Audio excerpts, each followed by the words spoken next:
videolõunatund Nõmme raadios.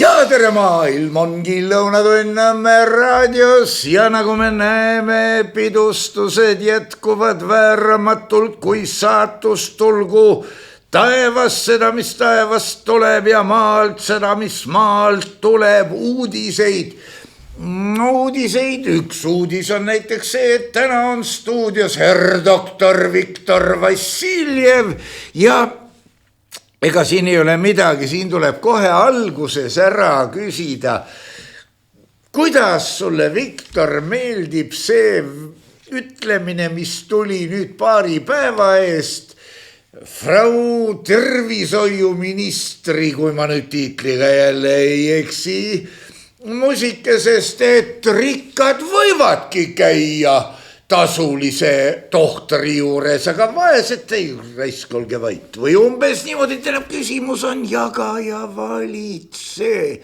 Ja taas on loodud ju, vähemalt minu arusaamist moodi, olukord, mis kipub minema situatsiooniks. Jah, no ükskord see kõik muutub situatsiooniks ja no kõigepealt Frau tervise või tervishoiuministrit meil olemas ei ole. Ta tahtis küll terviseministriks saada, aga ta pandi sotsiaalministriks ja terviseministri koht lihtsalt tõmmati maha, likvideeriti, koondati või mida iganes. Ta on meil sotsiaalminister, aga tegeleb tervishoiuga. Aga see, et meil on rikaste tervishoid ja vaeste tervishoid, see on täiesti loomulik, ma ei tea, miks siiamaani rahvas seda ei näinud, nii on ju, sellepärast, et rikas läheb konfiidosse või kuskil mujal tasulisse vastuvõttu, järjekorras ei oota, lööb jalaga ukse lahti, saab parimad teenused ja nii ongi. Vaene tarbib siis vaeste tervishoidu, ootab mitu kuud spetsialisti järjekorras, saab sellise teenuse, nagu on vaestel ette nähtud ja nii on, sest lapsed, me elame ju kapitalismis ja kapitalism tähendabki rikkaid ja vaeseid ja kui me arvame, et tervishoid on esmatarbekaup, mis peaks kõigile võrdselt kätte saada, kas leib, kas vorst on võrdselt kätte saada, kas vesi on võrdselt kätte saada, ei ole. Ikkagi rikas tarbib paremat toitu, paremat autot, parimat haridust lastele, parimat puhkusereisi, vaesem tarbib odavamaid kaupu, odavamaid asju, nii see asi on kapitalismi tingimustes, ei ole midagi parata. Nii et Frau sulgudes tervise ja ilma sulgudeta sotsiaalministril on selles mõttes täielik õigus, ei ole midagi parata. Aga nii võib juhtuda ühel hetkel, et vaesed kaovad ära ja rikkad peavad ise oma sitta vedama. ei ole võimalik, sellepärast, et kui ei oleks vaesed, siis ei oleks ju rikkaid. See on kapitalismi nii-öelda põhireegel, et selleks, et oleks keegi üks rikas, peab olema kas 100 või 1000 vaesed, kes usinate sipelgatena kannavad talle rikkust kokku ise vaesuse all ägades. Nii on. Ja see on juba siuke Marxi kapitali materjal, kusjuures ega ta ei kirjutanud stsenaariumit, temagi kirjutas lihtsalt, et kui asi läheb niimoodi edasi, siis niimoodi juhtub, et rikkus hakkab kogunema valitute või tähendab väheste kätte. Ma ütleks rikaste kätte. No jah. Jah, aga see ei ole mitte Marxi välja mõeldis. Marx kirjeldas olukorda ausalt nii, nagu ta on. Aga sellisel viisil on need maailma asjad seatud ja on igavesest ajast igavesti ikka olnud niimoodi, et on rikkamaid ja on vaesemaid. Juba kivi ajal oli keegi hõimupealik või ma ei tea, suure perekonna pealik, kes siis võttis vaesematelt ära mingi lihakänsaka või mida iganes varandust kellelgi oli ja ta oligi rikkam, teised olid vaesemad. Ja tema tootis ka rohkem jäätmeid tänu sellele ja nii edasi. Vaata see ületootmine ja see kapitalism, selle väljendused on kohati kaunikesti nürid. Näiteks kui pool leiba maksab peaaegu sama palju kui terve leib, 20-sendine hinnavahe, siis loomulikult inimene oma ahnusest võtab terve leiva, aga müüjale tekib järgmisel päeval kerge tagasilöök, sest ta teist korda ju leiba ostma ei tule. Sama absurdsena võiks ju välja pakkuda, et vaestele vaeste tervishoid, rikastele rikaste oma. Kui rikkal võetakse maha terve jalg, siis vaesele ainult pool jalga. Tähendab, küsimus on, kui nüüd see loosung jääb kehtima, mis on selle tulemus homme, aasta pärast, 5 aasta pärast? Ei ole midagi erilist, tulemus on sama, sellepärast et inimkond tegutseb ikka samade reeglite kohaselt aastad tuhandeid ja need asjad suurt ei muutu. Vaata see varanduse jaotamine on niimoodi, et vaene ta vaatab seda poolikut leivakannikat pisar silmas, et need lapsed jäävad nälga, mida iganes. Samal ajal piltlikult öeldes neid leivapätse on rikkal tuhandeid, tema neid ära süüa ju ei jõua, nii et kui see rikkus ületab teatud mõistliku tarbimise piiri, no mis teeb rikas inimene, ütleme 10 lennuki ja 150 autoga, ta ei jõua nendega sõitagi ju ja kui tal on 200 ülikanda, eks ole, ta ei jõuagi neid kanda, aga see rikkus on millegi pärast tema käes olemas ja see asi muutub täiesti mõttetuks. Kuid kuna rikas tahab ikka ahtitseda miljoneid dollareid, tugrikuid, rublasid, kroone, mida iganes või 10 miljardeid või triljoneid, eks ole, ta ei suuda neid mitte kuidagi ära kulutada, aga mingil hetkel hakkab rikkus elama iseenda elu. Nii et need miljardid hakkavad juhtima selle õnnetu rikkuri elu ja ta ei suuda öösel magada, sest ta peab mõtlema, et kuidas neid paigutada, et nad teeniksid intresse, et need saaks ikka rohkem ja rohkem. Kaitsekulutused, signalisatsioonid, muu kammarra jurra, muide umbes selle teemalise näite tõin ma mõnikümmend aastat tagasi juba Türgi sultan ja tema 1000 naist. Kujuta endale ette, kui naised küpsetavad pirukaid ja kõik 1000 tulevad, et palun maitse mu pirukat, piruka kaal 5 grammi. Sultan peab ju suhteliselt kähku 5 kilot aina tooteid sisse ajama. Jah, aga vaata selle suure jõukusega ongi niimoodi, et keegi rumalast peast korjab tohuta rikkuse püramiidi, eks ole, siis kui ta sureb ära, siis läheb see pärijate kätte või mingite fondide kätte või kuhu iganes ja see lihtsalt tassitakse laiali. Nii on sultani 1000 naisega või on nad siis konkubiinid, armukesed, haared, kes iganes, no mitte 1000, nad on ikka 10.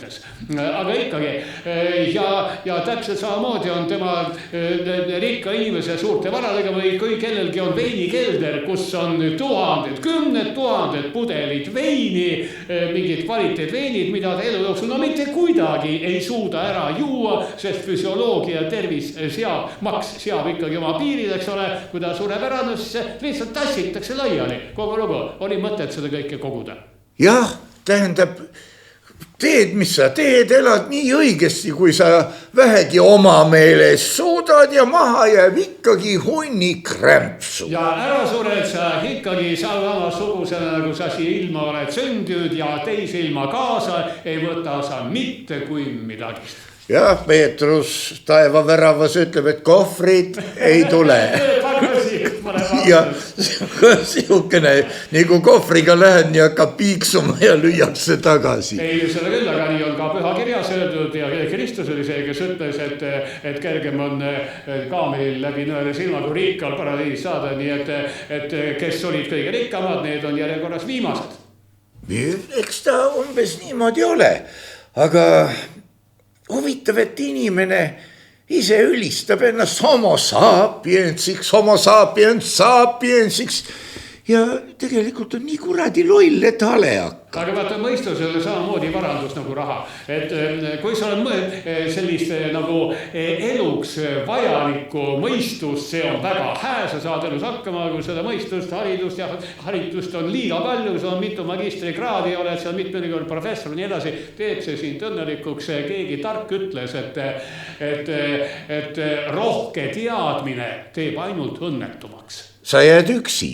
Jah, ongi, sest keegi ei mõista seda sinu tarkust, vastupidi, näitavad näpuga ja naeravad vaat kus loll.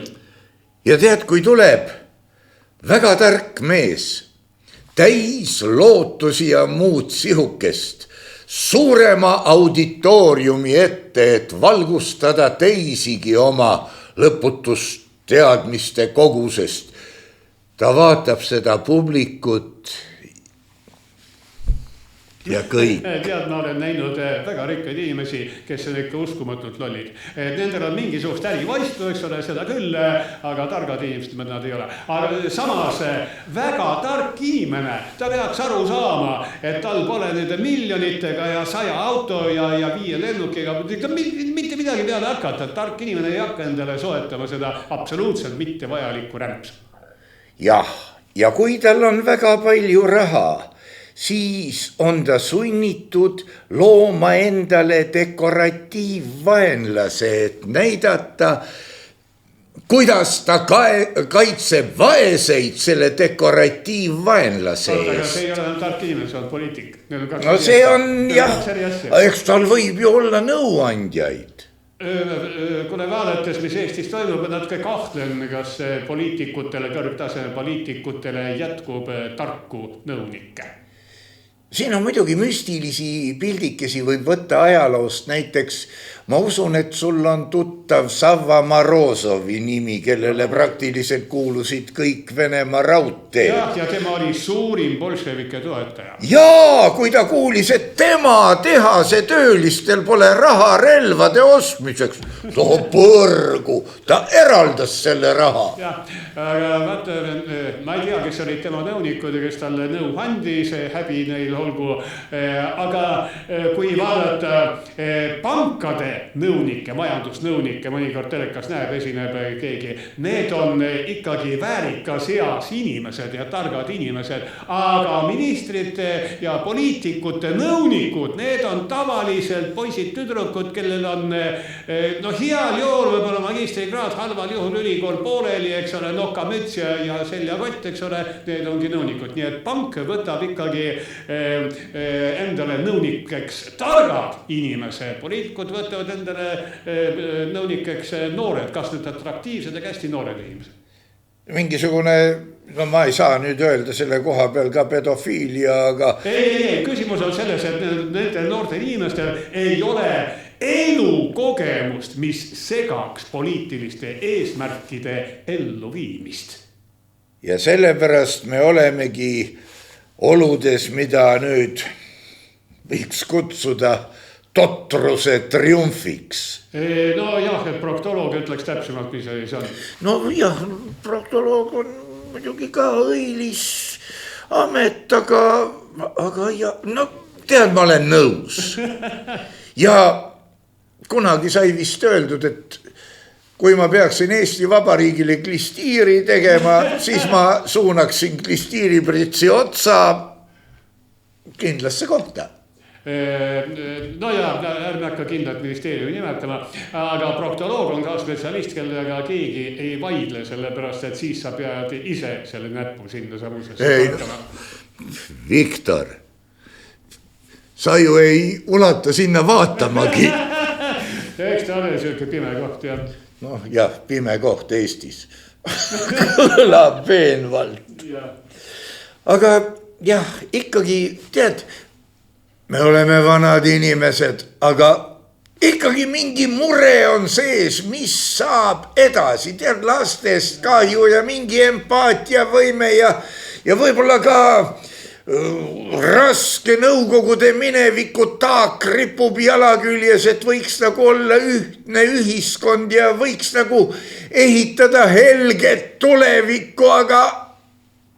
Vaata, minu vanaemadel oli jällegi tsaariliigi taak küljest. No mis siis? Nad elasid kõik rasked ajad üle, elasid üle mitu revolutsioonid, riigipööret, võimude vahetust ja mida iganes, elasid üle. No nende visuaalis muidugi oli see, et üks asi, kui tuli Nikolai ja teda saatvad ametlikud isikud ja teine asi, kui tuli lotendava pintsakuga Hruštšov. Ja, seda küll, jah. Aga jällegi see andis neile juurde elukogemust ja nemad said kõigi nende ühiskonna muutustega edukalt hakkama, nad kohanesid. Mis tähendab seda, et ka meie saame hakkama, kui nemad said, miks meie ei saa, saame hakkama. Lastest on midagi kahju, eks ole, aga ei ole midagi parata. Edasime meie oma elu üle kivide kändude peavad nemadki elama, küll nad hakkama saavad. No lastel muidugi see, et nad ei ole teistsugust elu näinud ja neil selle võrra kergem. Ei tea, võib-olla on neil selle võrra raskem. No tead, ikka vanakesed sonivad siin millestki, mis olla niimoodi olnud, aga nemad raamatust lugesid, et see oli kohutav. No jah, ja nendel on raske võitu elada, sellepärast, et isa, ema või vanaema, vanaisa, eks ole, räägivad, et ei olnud kohutav, et päike paistis ärksamalt ja muru oli rohelisem ja tervis oli tunduvalt parem ja arstid olid targemad, rohud olid paremad, oli sul mingisugune peavalu, sa pruukisid ainult tabletti vaadata ja läkski kõik kohe üle. Ja. Aga me olime nooremad, haigused olid kergemad. See ongi see, et kui vaene inimene satub sinna rikaste kliinikusse ja talle öeldakse, mis see maksab, siis ei tead, ega mul enam ei valutagi. Tead, vaesed rikkad, kunagi saatis pank mulle kutse, et tulla mingisugusele väga lugupeetud klientide konverentsile midagi sellist. Ma lolli peaga esimest ja viimast korda läksin, eks ole, sest ma olin uudishimulik, et näeb hästi rikkaid inimesi ja lähedalt, eks ole. Ja pärast tuli välja, et seal olid koos kõige suuremad võlglased, sest pangale on tähtis klient, mitte keegi miljonär, eks ole, kes täna viib oma raha panka, homme võtab välja, pole probleemi, aga vot vaene inimene, kes on võlgades, tema on pangale kõige parem klient, sest temal pole pääsu mitte kuskile, ta ära joosta ei saa, aga intresse maksab ja maksab. Umbes sama juttu rääkis ka filosoof Mart Raukas, tema kutsuti ka üks kord. Kas sind rohkem ei kutsuta siis? Ei, mind kutsutakse pidevalt igale poole, aga ma igale poole ei lähe, mis jaoks. Noh, jõuad sa nüüd ka igale poole. Vaatan mina siin hardumusega pealkirju, no tead, sisu on tasuline, aga ega sealt pealkirjast naljalt ei ole mõtet kaugemale edasi minna. Et kas see oli nüüd aasta eurooplase kandidaat oli Hannah Lahe, see kõige noorem riigikogulane, kelle välja öeldud avastuslikud värksid on ikka kohati olnud kaunis vapustavad. Tead, mina selles mõttes vaatan lausa hardusega oma lapsi, kellest üks on 1-aastane, teine on 4-aastane, eks ole, kuidas nad teevad oma esimese samme, ütlevad oma esimese sõnu, et tatsab ringi, siis kukub plästi pepuli, eks ole, aga areneb ja ta on tubli. Kuna aga lahe on ju vaadata, nii et seda kõige nooremat Riigikogu liiget on ikka lahe vaadata. Jah, aga ta on hirmutav. No mis temast kunagi saab, jah? Jah, ja vaata, kiida lolli, küll loll rabab. See on üks ära neetud, ma ei vihja mitte kellelegi siin. Aga kui me upitame mõne juhtumisi tühisuse kõlava tiitliga ametikohale, mis juhtub? No, Jumal annab mõistuse. Kui ikka Jumal annab ametikoha, siis annab mõistuse, iga tema sõna on kulda väärt, tsiteeritakse lehtedes nii edasi, täpselt nii kaua, kuni ta lüüakse koha pealt minema. Ja siis tuleb välja, et Jumal võtab ära selle sama mõistuse ja siis me näeme, et need puhta lollari. Vaata, need Peteri printsiibid ja Parkinsoni teooriad vihjavad sellele, et kui inimene, Peter näiteks, kui inimene on edutatud oma ebakompetentsuse tasandile ehk eesti keeli sellisesse ametisse, millest ta mitte essugi ei jaga, siis maha sellelt kõrguselt teda ei võeta. Ta läheb külg liikumisse. 2 varianti, ta puksitakse kas kõrvale või edutatakse veel kõrgemale sinna tasandile, kus ta isegi enam otsuseid vastu ei võtta. Just nimelt, see on see vallandamine edutamise kaudu, anname talle pikema ja kõlavama tiitli, tõstame ta sinna ja saadame ta tänna, las uurib seal midagi. Teades väga hästi Pieteri printsiipi, ma olin vist ilmselt 18-aastane, kui ma seda lugesin, siis sellepärast ma esimest korda, kui ma sain Riigikogu koha, ma ei läinud Riigikogusse, ei läinud, sellepärast ma sain väga hästi aru, et see ongi Pieteri printsiip ja ma mõtlesin, et ei, ma olen ikkagi nii tark, et ma saan hakkama ilma selle Riigikoguta.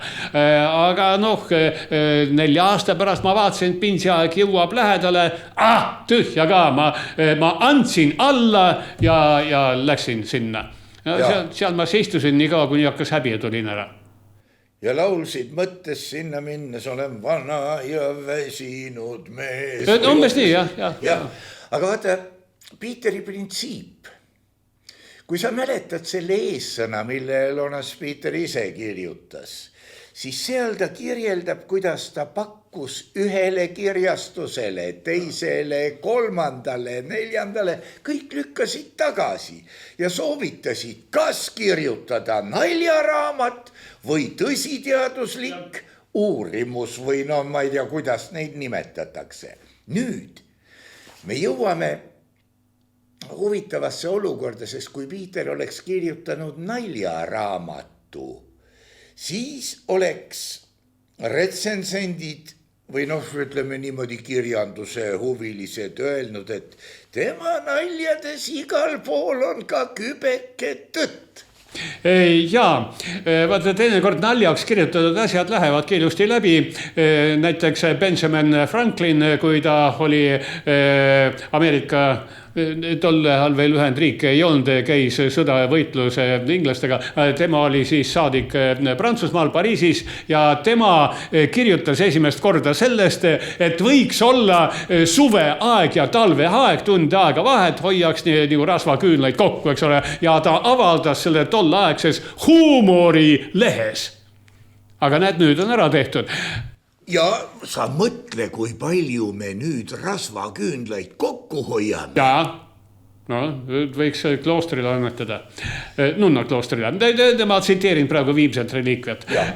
Aga jah, mis puudutab nüüd nalja ja tõsilugusid, teinekord ongi mõistlikum võib-olla mõnda asja nalja vormis välja öelda, sest tähtis on see, et idee jääks nagu õhku, küll keegi sellest kinni haarab. Aga jah, mis puudutab nüüd seda, kui Piiter oma käsikirja pakkus toimetajatele, siis peatoimetaja, ta sai oma kohale kindlasti karjääri tehes, eks ole, ja kui ta viskas pilgu peale kas või diagonaalis sellele, mis Piiter kirjeldas, ta tundis ära oma karjäärimudeli ja tal hakkas häbi.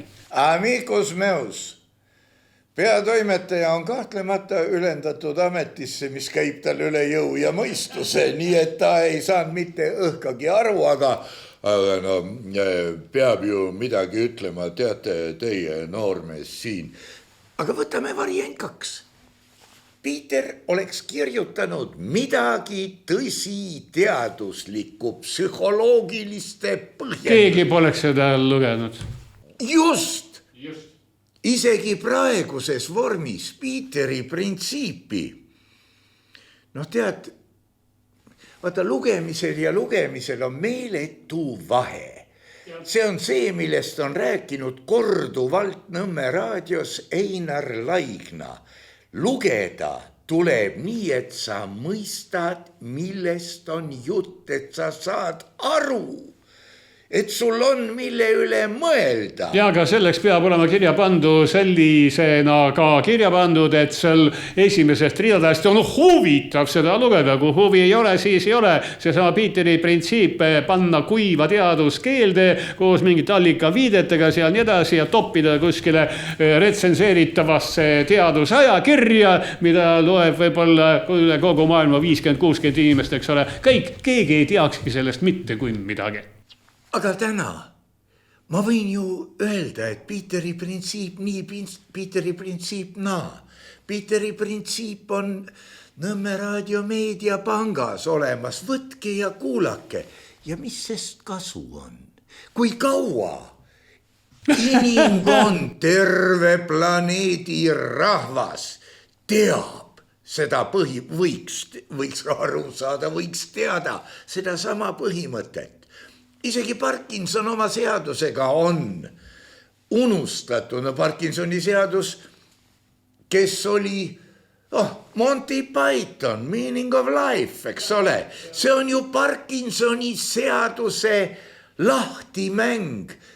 Ei aidanud ikka, kõik jäi samaks. No aga vaadates inimkonna ajalugu, inimene pole mitte kunagi õppinud oma vigadest. Teeb kõike sama viga, anna talle hea kiire auto kätte, esimene asi, mis ta lihtsub gaasi ja siis keerab selle auto ümber lähima puu. Jah, selles on sul raudselt õigus. No, siin võiks muidugi rääkida autost ja uuest võimalikust relvaseadusest, poleemikas sel teemal. No võib-olla Peteri printsiipi puudutame veel mõnega arvukatest sõrmedest korra. Aga ma tunnistan ausalt, et Peteri printsiip, see raamat oli mul Nõukogude armees kaasas. Ma kandsin seda teatud ajal mundri all, et keegi pihta ei paneks. Mis siis, et eesti keeles ja keegi lugeda ei oska. Mul seal, ma ei tea, mis raadiuses eestlasi eriti ei olnud. Aga kepsus ikka vaja. No kus sa mujal seda loed? Ma lugesin ja see võttis aastaid. Enne kui ma sain ta süsteemselt oma puisesse kolusse. Aga hea küll, relvad, kaitsetahe, kõik see, et kaitseliitlasel võiks olla relv kodus ja ei ole vaja seda teha niipidi ja seda naapidi. Ma eriti põhjalikult ei lugenud, aga see oli Raigo Selg muide ilusas raamatus, hundiraamatus Ole radikaalne oma kommenteeritud osas kirjutas viimase reana, et kodanikule võib riik usaldada relva. Aga praeguse seisuga, miks ma ütlen auto ja miks ma ütlen relv niimoodi nii-öelda ühes pajas, väga lihtne. Auto juhtimisõigust kinnitava dokumendi saamiseks sul on vaja õppida teooriat, sul on vaja läbida sõidukoolitus, sul on vaja mingi aeg hiljem tegeleda libeda sõiduga, et saada need päris load või päris luba, te peab olema ainsuse eesti keeli. Prava, see on ju vene keeles mitmuses, ja ikka aetakse inimesi alla, sõidetakse ennast surnuks või tehakse igasuguseid kraapimisi parklates või kui eestlane või muul viisil. Ja nüüd kujutame ette, et relvadega on teooriaeksam ja praktika, koolitus ja siis libeda, mitte just libeda sõitu relvaga küll ei ole. Kahtlase olukorra relva käsitlus, kasutus, et sa ei pea teda hoidma kogu aeg kodus raudkapis ja siis küsima, helistama naisele, et kuule, kus võti on, mul siin mingid röövlid. Tähendab lugu selles, et meie tänase mõistuse tasemega, ma ei tea, see võib olla mu isiklik allergia. Pärast sõjaväge ma ei tahtnud isegi pikema teraga nuga kätte võtta. Aga me võime kiita ennast taevani. Aga anna pits viina ja sa oled põrgus. Ja mõistus on läinud, jah. Jah, vaata, võib-olla siiski võiks mingi algõpetus olla juba koolis. Täpselt nii nagu autoga. täpselt nii nagu autoga, jah. Sest juba koolis peaks, no ma ei tea, kuskil 10 seal 11-aastaselt peaks õpetama liikluseeskirjade mingeid algtõdesid. Sellepärast, et need lapsukesed, nad võtavad ju selle elektritõukeratta või millega iganes ja tormavad üle peakaela liiklusesse, keset autosid, busse, tramme ja nii edasi, omamata mitte mingisugustki õrna ettekujutust, mis asi tänaval toimub, miks toimub. Nii et mingi teooria algõpetus peaks olema, mitte selline, mis võimaldab sul loa kätte saada, aga et sul mingisugune algõpetus oleks ja täpselt samamoodi mingisugune sõjaline algõpetus võiks olla, midagi relvadest, mingid põhitõed, et olgu sul käes mängurelv, õhkrelv, mida iganes, seda mitte iialgi ei suunata teise inimese kõhu poole, eks ole, vot neid asju peab teadma. Jah, seda kirjeldas mu poeg ka ajateenistuse kohta, et mõned olid ikka kohe eriti õudsed tüübid, nad ei teadnud, kumb püssi pool peab enda poole olema ja nii edasi. Aga temaga oli, autosõiduga oli nii, et ühel hetkel ma vaatasin, et päris pikk teine, vist ma ei tea, 10-aastane võib-olla oli, et see jalg juba ulatab pedaali peale küll, kui iste hästi ette lükata ja läks lahti ja teine asi oli muidugi püssiga. Vaatas tema pisikene poiskene, ma ei tea, 7-8, mis ta võis olla, igasugused plastmassrelvad sülitavad seal prahti laiali niipidi, naapidi ja läksin ja ostsin õhupüssi, no muidugi see pidavat olema, nagu müüja ütles, et võta ikka Saksa oma ja siin on Itaalia oma ja siin ma vaatasin, et üks on siuke nihutatava päraga ja ütle müüja, see on üks Vene pläsa. Nii kui ma kätte võtsin, ma tundsin, see on Kalašnikovi metall. Ja sellest läks lahti, no tulistasin kummikusse, jalga sees ei olnud kummikus, tulistasin sinna augu ja poisil oli hoobilt selge, et toru ots peab olema peast kõrgemal ja enam plastmasspüssikesi ei vaadatud. Ja selle suuremaga käisime laskmas ka enamalt jaolt 2 ja ega ta üksi ei tahtnudki ja noh, niimoodi läks. No jah, vaata, sina tegid selle algkoolituse talle ära, aga kool seda ei tee, mitte keegi teine ei tee, teine isa ei oska seda teha. Mina tean küll ja küll neid peresid, kus isa põllu peal õpetab oma lapsukesele autojuhtimist. Lapsuke on tõesti siuke, et vaevu hulatuvad jalakesed pedaalidena, eks ole. Tema oskab juba autot juhtida. No kuule, nii auto kui ka püss ja isegi ütleme mõnda tõugukoer, see on kõrgenda ohuallikas ja seda ei saa ettevalmistuseta inimesele kätte anda. Ja ettevalmistada tuleb ja nagu sa ise ka siin kinnitad, maast madalas, seda sai räägitud muide Nõmme raadios aastat 20 tagasi. Ja muidugi, mis asi on veel, mis ma tahtsin sulle vahele torgata, see on füüsikas, me võime õppida inertsi. Lugesin mina ka targa fakti, no see oli enne seda, kui ma hakkasin füüsikat õppima, et kui pikk on sõiduauto Volga pidurdusteekond kiirusel 100 kilomeetrit tunnis Kiilas jääl. See kündib peaaegu lõpmatuseni. 1500 meetrit pidavat olema.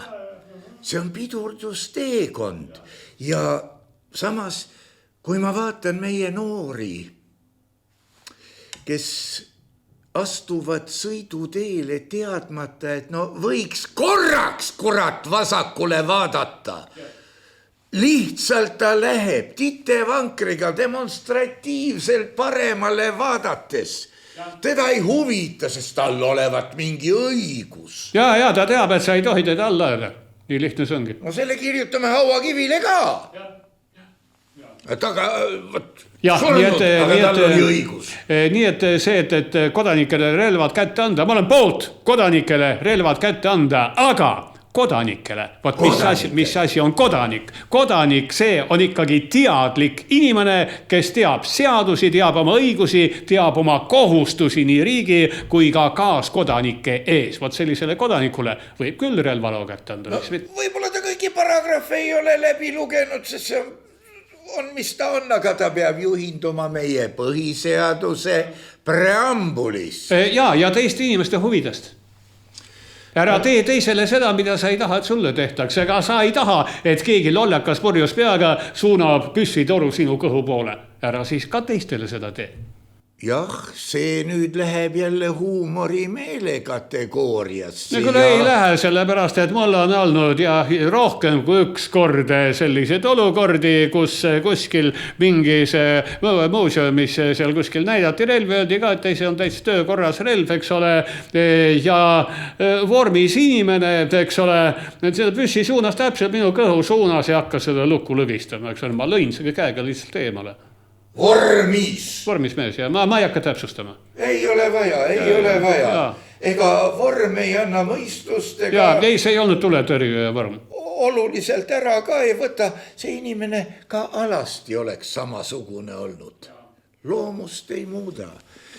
Aga jah, just see Raigo Sõre lause, et kodanikule võib riik usaldada relva, see ongi võti. Ja nüüd on küsimus, kui palju meil on riigis kodanikke ja kui palju on kui palju on kodakondseid. Jah, võt just et kodakondsust omavad isikud ja kodanikud, aga ma ütleks niimoodi, et kui palju on korralikke autojuhte ja kui palju on autojuhtimislubadega inimesi.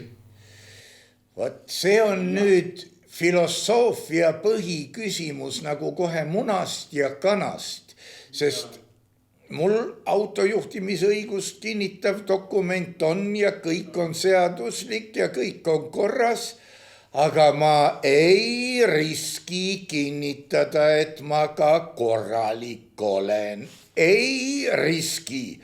Alati võib jääda kahtlus ja alati võib jääda ka teadmine, et No ei ole midagi parata, aga mul on juhtunud, et ma olen üle äärekivi pand ja ka lausa kodu väravas auto külje ära kriimustanud, kuigi juhiload on mul aastast 1974. Õudne. Ja mõnikord politsei on küsinud, tänapäeval enam lubasid näha, lausa füüsiliselt ei küsita, aga küsiti, näitasin ette ja siis politseinik ütles, et mina pole sündinud sel ajal veel. Niimoodi ta on praegu, aitab ID-kaardist. Eks ole, seal on... minu meelest praegu on niivõrd peened asjad ja värgid, et need pole üldse mitte midagi vaja. Et politsei sõites oma autoga, nähes sind teisel pool ristmiku, juba teab, kellega on tegemist, millega on tegemist. Oskab eest ära. Ja kas on auto tehnoülevaatuse läbinud ja nii edasi. Niimoodi ta on. Jah. Eks niimoodi peabki olema, auto on tõepoolest suurendatud ohuallikas. Aga siiski ma ütleks, et kõige suurema ohuallikas on kes? Inimene. Kes kasutab autot suurendatud ohuvahendina. Jah, sest ma ütlen, et kui on mingisugune võimas, aga tehnoülevaatusel läbimata, registreerimata ebaseaduslik auto seisab kellegi taga hoovis, ta ei ole ohtlik. Ta võib seista. Ohtlik on see inimene, kes sinna autosse istub. See auto on alates sellest hetkest. Ja nagu kunagi, kui ma veel neid autojuhi eksameid tegin, ma olin poisike veel, siis sõiduõpetaja, ma siiamaani mäletan, ütles, et pidage meeles, mis on autojuhi kõige ohtlikum liigutus, see on süütevõtme keeramine. Jah, sealt need jamad algavad. Aga relvadest. Lugesin mina... Sellest on ka mõned päevad, mõned ööd möödas, lugesin mina, et õhkrelvadele tahetakse panna piir peale, et vaat see kuuli väljumiskiirus. Ja aga ma olen ise ka imestanud, milleks tehakse sellised õhkrelvi, mis täitsa vabalt löövad läbi mitte ainult plekkpurgist, vaid teinekord ka läbi ämbri, eks ole.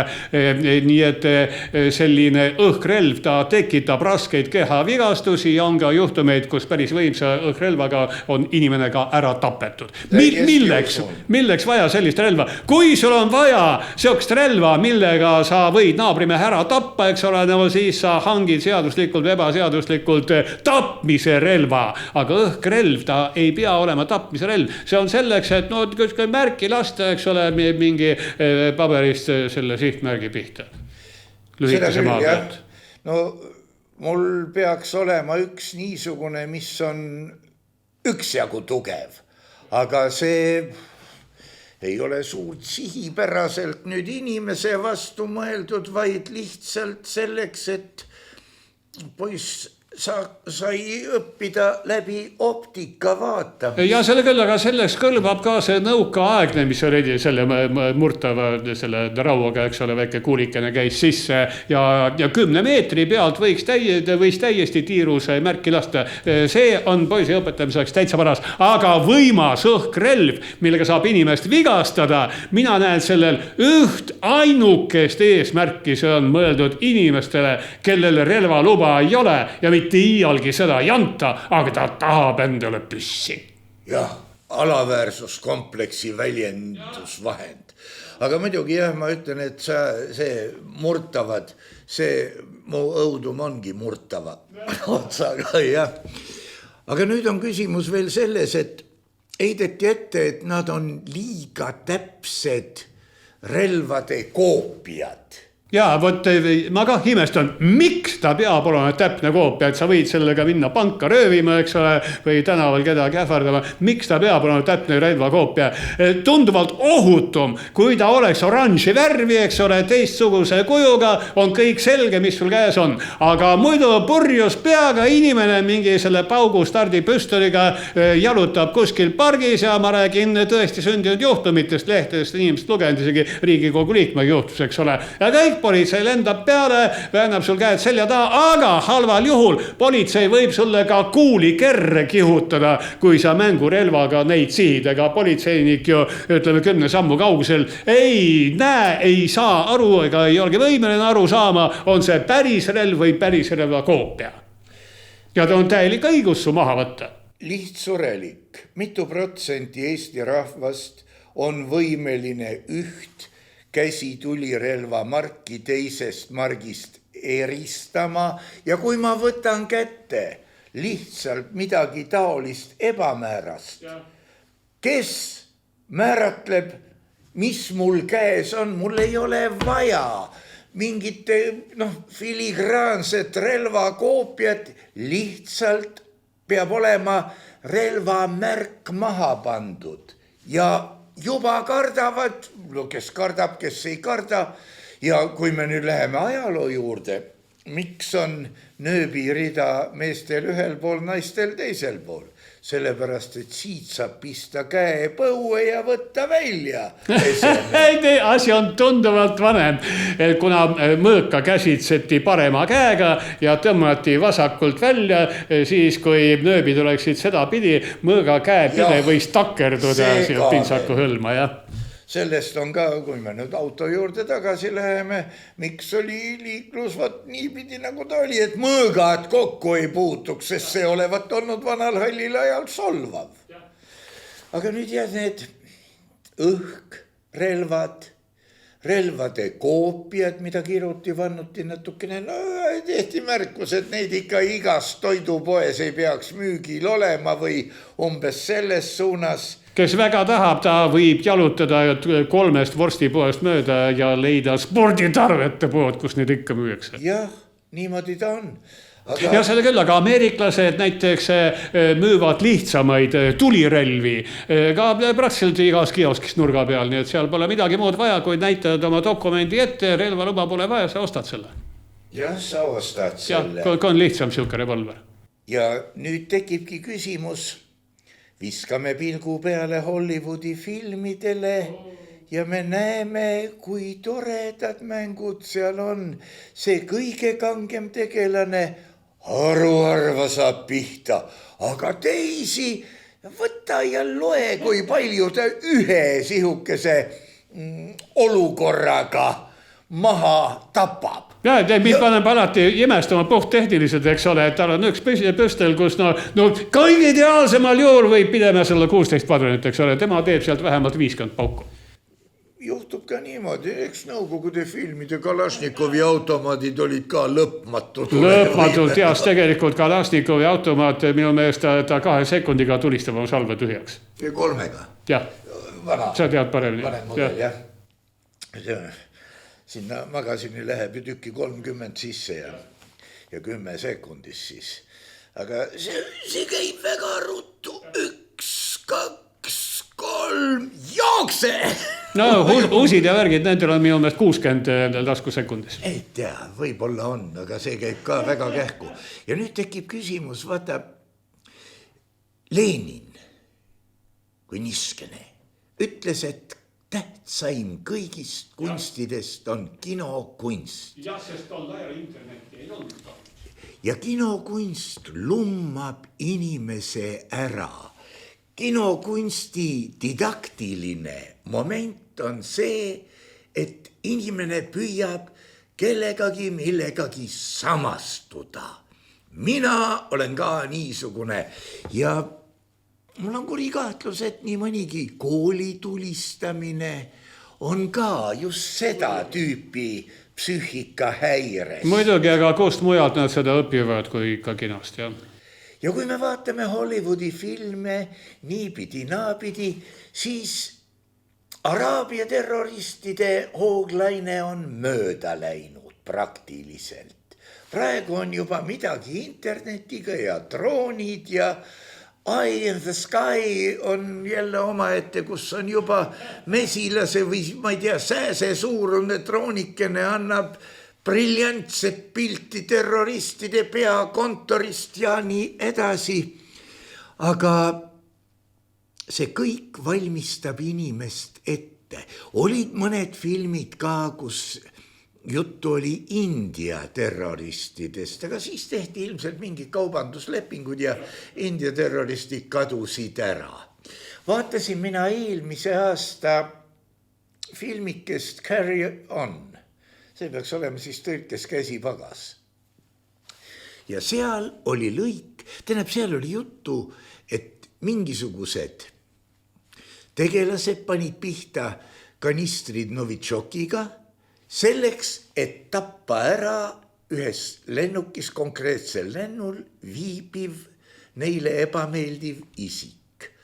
Ja muidugi pühasõda seal ümber käis, mötati niipidi, naapidi, kes keda.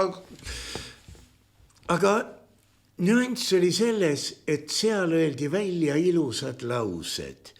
See on Vene päritolu mürk. Me ei saa teha nii, et venelased vahele jäävad. Paned sa tähele, see oli eelmisel aastal. Millega tegeleb praegu härra Trump sinu meelest? Sa ka loed niimoodi laiema plaaniga. Ja midagi üritab teha niimoodi, et venelased vahele ei jääks. No, Trump on muidugi, ta on ärimees ja ta on suur realist, eks ole, nii et tema saab väga hästi aru, et mis tingimustel on võimalik rahu teha, mis võimalustel ei ole võimalik rahu teha, aga laias laastusega temal pole suurt vahet, kas seal Ukrainas käib sõda või sõlmitakse rahu, on üks olukord või teine olukord, tema tahab kas ühes või teises olukorras teha endale kasulikku diili, nagu ta täiesti ausalt ja avameelselt ära ütleb ja tema diil tähendabki seda, et tal on vaja Ukraina maavaradele käpp peale panna. Nii, Gröönimaa, kelle oma? Saaremaaga liita. Ta tahtis herr Trump endale, Ameerikale. Nüüd tuleb välja, et Taani on esimese Euroopa riigina valmis viima oma väed Ukrainasse sisse. Ja Gröönimaa küsimus on nagu unustuse hõlma vajunud. Vaatame teist nüanssi. Nii Venemaal kui Ameerikal on nii-öelda asumaa.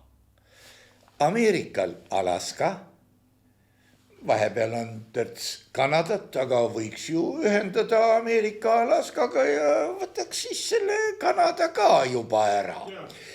Venemaal on asuma Kaliningrad, neiupõlve nimega Königsberg. Võtaks siis ühendaks Venemaa Königsbergiga kenasti ära, selleks tuleb muidugi luua koridor. Vaat kas koridor või teha niimoodi, et ühelt poolt ei ole koridor, eriti mereni. Viimase mere poole, nagu see Tšingis-Khani 3. raamat oli. Ja nüüd on küsimus, ma ei taha selle peale isegi mõelda, see on ehe vandenõuteooria, aga kas tõesti Rail Baltic saab siis Euroopa Liidu ja NATO välispiiriks? Seal on ju 2 pool 150 meetrised hooldatud ei kellegi alad, kus on näha iga liikumine, kui see trass läbi läheb. Ülemiste jaam. No kurat, tehke perroon ja pange katus peale, selleks raha ei jätku, ülejäänu on vaja valmis saada. Mis on raudtee tähtsus? No Rail Balticu puhul, kas ta on majandusliku tähtsusega, sõjalise tähtsusega või poliitilise tähtsusega? Jah, aga vaata, sõjalise ja poliitilise tähtsusega on ta raudpolt kindel absoluutselt igal juhul, kusjuures sõjalise tähtsusega ta on tähtis mõlemale potentsiaalselt sõdivale poolele, eks ole, sest annab tankid tuua Berliinist Ivangorodi, eks ole, ja sama hästi Ivangorodist Berliini 9. maiks, ma ei tea, mis aastaks. Nii et poliitiliselt kindla peale, aga ka majanduslikult, sest annab firmadele tööd, rahad hakkavad liikuma koos kruusahunnikutega siia sinna. Muuseas, kuskil Pärnumaa kandis on praegu müügis 2 omavalitsusele kuuluvat kruusakarjääri päris odava hinnaga, nii et oleks tark nad praegu ära osta, kruusa läheb kõvasti. Aga majanduslikult on kellelegi kasulik, aga inimestele, mis on sellest inimestele kasu. Ma ei tea, kui Vaarao ehitas neid suuri püramiide, eks ole, kindlasti oli sellel poliitiline, religioosne, majanduslik tähendus, aga kuivõrd vajalik oli see Egiptuse rahvale, kes siis tuhandete või kümnete tuhandete viisi raske töö tõttu surma sai seal. Ma ei tea. See on, võtame analoogi. Võtame esimes Mao. Ja suur marss. Marsiti, jõuti kohale ja ega esimes Mao ei olnud loll. Ta pani selle massi ehitama Hiina müüri, remontima, kohendama, sest rahval oli vaja tegevust, muidu rahvas läheb hulluks. Ja eks Vaarao ka, võib-olla tont teab, kus kaugelt tuldi, jõuti kohale. No mida nüüd? Püramiide on vaja. Jah, ta tegi, tähendab, ümber pöörtult Paabeli torni, sellepärast, et ajas tõepoolest Nuubiast, ma ei tea, kust kohtadest kõik ajas rahva kokku, kes kõik rääkisid erinevaid keeli, aga püramiide ehitades nad pidid üksteist mõistma. Ja. Nii et see oli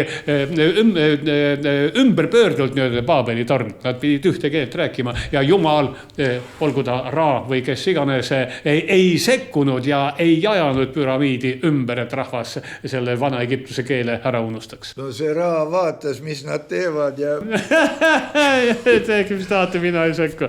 Aga kus kohast toodi püramiidi jaoks kivi? Oi, kuule, see on mitu teooriat, aga see viimane on, et ikkagi kõrbes olid võimsad jõed ja kanalid ja asjad ja värgid, eks neid mingid laevadega või parsadega toodi kuidagi mööda jõge. See oli issand aasta 1967, sügav nõukogude aeg, aga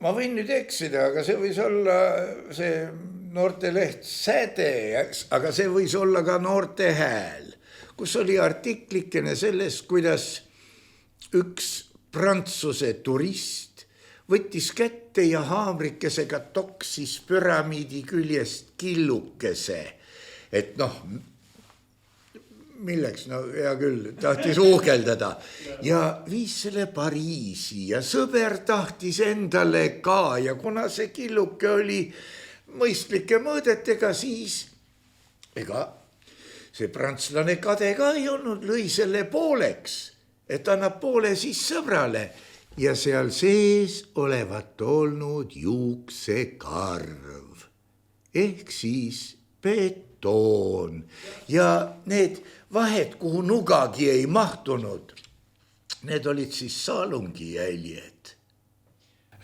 Noh, kes tant seda teab, mismoodi seda kõike tehti ja no mis seal vahet, eks ole, tõsteti need ühte või teistpidi, veeti mööda jõge või lohistati mööda kõrbeliiva või olid palgijupid alla sätitud, mille peal neid veeretati, aga valmis need saadi, jah.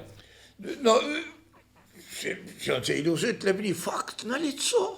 Ja mul on kuri kahtlus, et mida raskem ja keerulisem oli seda teha, seda parem, sellepärast, et just nimelt sellele objektile kulunud töö hulk oligi see, mida oli vaja. Täpselt nii. Anda rahvale tegevust, et ta ei nõuaks mingit leiba seal vaara ümber valimisi või ma ei tea mida. Tehke tööd ja nähke vaeva. Ja. Siis tuleb armastus valitsuse vastu. Ja, umbes niimoodi ta võib olla. Aga muidugi, kui mõelda siia juurde India templid, need, mis on ühest kivist nii-öelda raiutud ja sügavas augus seal samas kaljus asuvad. Tead, kade hakkab, aga mida eestlased 1000 aasta eest tegid? Kus on need rajatised? Oh jah. No parem hilje kui mitte kunagi. Teeme selle Balti raudtee valmis. Jah, teeme. Ükskõik mille tarvis, aga teeme. No 4, tätt ninast välja või mida iganes küll ära tehakse. No see on jälle see sinu ilus nahaalne ütlemine, et elu mõte on protsessis endas. Eks see raudtee mõte ole ka tegevuses endas ja siis, kui ta on valmis, siis katsuks ta kuidagi lahti võtta ja maha müüa või? Ja minu jaoks ei olnud igavamat teost, kui Tammsaare Tõde ja õigus, eks ole, ja mina kõik enam ei mäleta, mis seal toimus, eks ole, paksus esimese köite raamatus, aga see mulje on selline, kui räägitakse Tõde ja õigus, mul tuleb ette ainult pilt sellest, kuidas keegi labidaga kraave kaevab, ainult kraavi kaevamine. Kraavi kaevamine üldse meeldis, võta põrgu põhja vanavaga, uus vanavaga. Ja, seda küll, aga võt see, neid kraave kaevati, aga tulemust ei olnudki. Sant seda teab. Jah, sellepärast, et see oligi protsess ise, oligi eesmärk, kraavi kaevamine. Jah, üks kaevas kraave. Jällegi, Eestis olid nõukaajal, oli võimas melioratsiooni instituut. Ütlen siin kuulejatele, melioratsioon on maaparandus eesti keeles. Vaat just, ja maad parandati, tähendab, võeti eesmärgiks kuivendada kõik Eesti sood, et võimalikult rohkem maisi maha külvata. Ja kuivendati nii kaua, kuni suur hulk soid oli ära kuivendatud ja tuli välja, et see tekitab loodusele suurt kahju ja praegu nüüd mõeldaks selle peale, et kuidas neid uuesti tekitada. Vaata, Viktor, siin on muidugi, sa ütlesid väga ilusad sõnad. Tekitas loodusele kahju, aga loodus nägi, et nüüd on niskene jama õhus ja kujundas enda lihtsalt ümber. Ja, loodus ongi... ja inimesele see korraga ei meeldinud, milliseks loodusen kujundas. Ja, selle küll, aga kui dinosaurused välja suri ja see oli looduse iseregulatsiooni mehhanism, siis dinosaurustele see ka ei meeldinud. Nende käest keegi ei küsinud. Nii et loodus, meie planeet, universum on keeruline isereguleeruv süsteem, mis reguleerib ennast ise reeglite järgi, mida me ei tea ja ei tunne ja ei peagi teadma. Ja see inimene selle keerulise mehhanismi hammasrataste vahele oma näpu pistab, ta jääbki sellest näpust ilma. Aga loodus elab edasi. See on loogiline. Aga jah, vaata, kui kaugele me nüüd jõudnud oleme. me jõudsime nüüd tõdemuse juurde, et dinosauruste väljasuremine ei tekitanud loodusele eriti suurt kahju. Probleeme ei tekitanud. Igasugust kahjud loodusele, nad on ka korvatavad. Loodus on ikkagi tõepoolest isereguleeruv mehhanism ja seab ise enda korda selleks, et elada ära, näiteks, et planeet elaks ära oma tsükli, mis on miljardeid aastaid, eks ole, suur see planeet millestki tekib, eks ole, ja millalgi päike kustub ja see värk lõpeb. Kogu universum suurest paugust kunagi tekkis ja suure pauguga ta lõpebki. Ja inimene on mingi üks silmapilk kogu selles suures protsessis. No, suure pauguga algas ja vaikse visinaga lõpeb, ma arvan, et me ei näe seda. Kas ta visiseb see juures ja suitsu välja jääb? Siis me vaidlema ei hakka. Aga jah, niisugune oli siis tänase saate turnee punktist A punkti... Mitte küll maailma lõppu, aga ütleme nii, lõpmatusse. Jah. Aitäh, herr doktor Viktor Vassiljev ja meie püha sõda läheb igal juhul edasi.